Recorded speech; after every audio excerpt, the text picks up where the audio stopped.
Tere tulemast tagasi, jätkame TV3 uudistega siit Maarjamäelt ajaloomuuseumi hoovist ja oleme kolinud stuudiotoolidele. Mul on hea meel tervitada siin Mart Võrklaeva, Riigikogu liige, endine rahandusminister.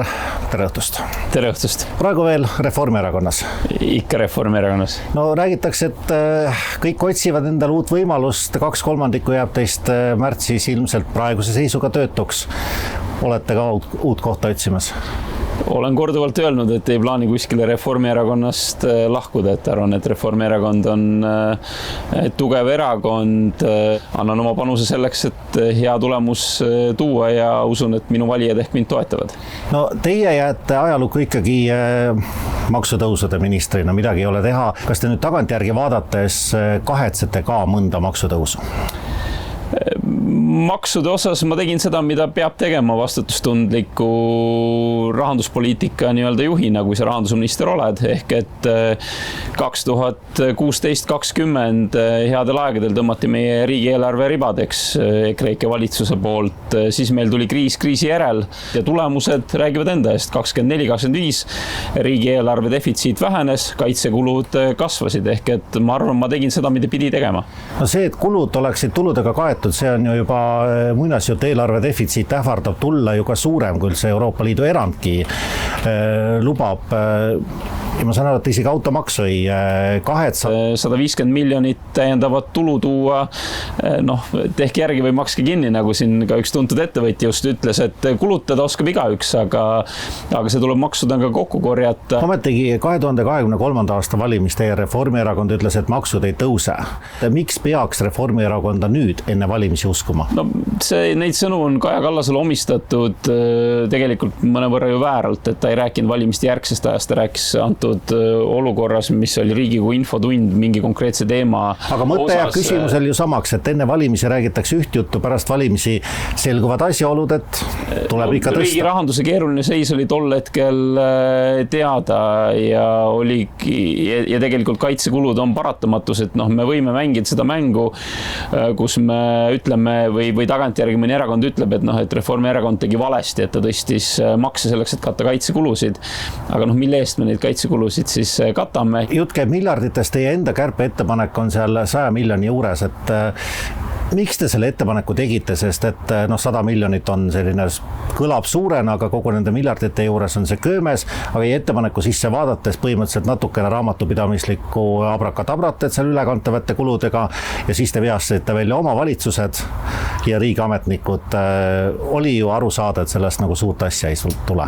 Need 100 miljonid oli siuksed, ma ütleks, suve ettepanekud, et kui ajakirjanik helistas küsis, siis sai need nii-öelda välja käidud, millest ma olen ka varem rääkinud, kellel on suuremad ja paremad ettepanekud, et loomulikult olen avatud aruteludeks. Kahjuks kipuvad need enamasti olema nii, et kulude poolel on sajad miljonid, aga see, kes suudaks midagi kokku tõmmata kuskilt, midagi ümber otsustada, neid liiga palju pole ja tegelikult ma ütleks, et neid ettepanekuid just iseloomustabki see, et kui tänaval minna inimeselt küsida, et kas nendest ettepanekutest midagi sinu elu väga palju muudab, kui neid asju me enam riigina ei rahasta, siis vastus on enamasti, et ei mõjuta. Aga siia pühapäeva õhtusse ka mõned küsimused, mis teid inimesena tutvustaksid, ehk siis lühikesed konkreetsed vastused. Lemmiklaulja või ansambel?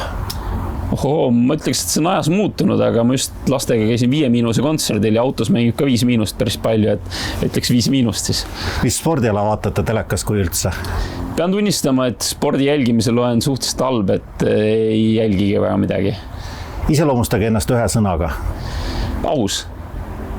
Mis oli päris esimene töökoht, mille eest ka raha saite? Päris esimene töökoht oli kartulikrõpsude müük. Alustasin, kui käisin 1. klassis, kodu kõrvalt läks ralli mööda ja vanemad tegelesid krõpsumüügiga. Võtsin kasti ja läksin müüma. Mida tahaksite osata, aga ei oska? Ma ei tea, võib-olla lennata.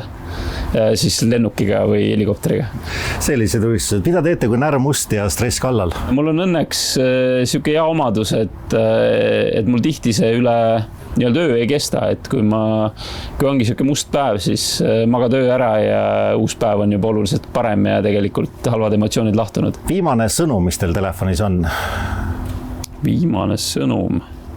Näed, on suvi, aga nii nagu siin olen praegu ajakirjanike juures, et paar päeva tagasi Delfiga olen suhelnud, et meil Rae vallas vallavalitsus lasi koolidirektori meie hinnangul alusetult lahti, alusetult süüdistustega, et Delfi tegi sellest lugu ja vaatasin oma kommentaare üle, et seisame direktori selja taga, ei nõustu sellise poliitilise ärategemisega.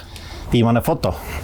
Väikse beebiga 5 nädalane on ta praegu, hingeliti oleme Pärnus golfiväljakul, et meil oli siin erakonna suvine golfimäng kolmapäeval ja siis sai ka väike pilt tehtud sealt. No enne saadet me rääkisime, et teie suurim poliitiline konkurent praegu Eesti poliitikas on Urmas Reinsalu. Öelge tema kohta mõni kompliment.